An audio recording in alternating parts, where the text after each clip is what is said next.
Bugün özel kandil münasebetiyle gerçekten normal orman kebabımızı yaptık. Orman kebap bol etli güzel bir yemek.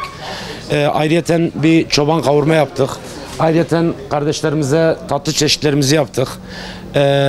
Depremzede kardeşlerimize yardım etmek için hani kendi çoluk çocuklarına, hanımlarına, hanım kardeşlerimize, erkek kardeşlerimize gereken bütün ilgi alakayı gösteriyoruz. Umut Kervanı olarak gerçekten güzel hizmet ediyoruz ve sürekli, bu bugün için özel değil, sürekli her zaman güzel yemek çıkartmaya çalışıyoruz ve elimizden geldiği kadar bize gönderilen hayırsever kardeşlerimizin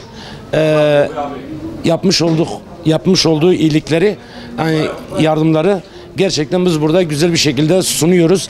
Hiç kimseyi kesinlikle boş çevirmiyoruz. Elimizde ne imkanlar varsa onu değerlendirmeye çalışıyoruz. Bu gece bütün ölmüşlerimize Allah'tan rahmet, kalanlara sabır versin. İslam aleminin kandillerinin mübarek olsun.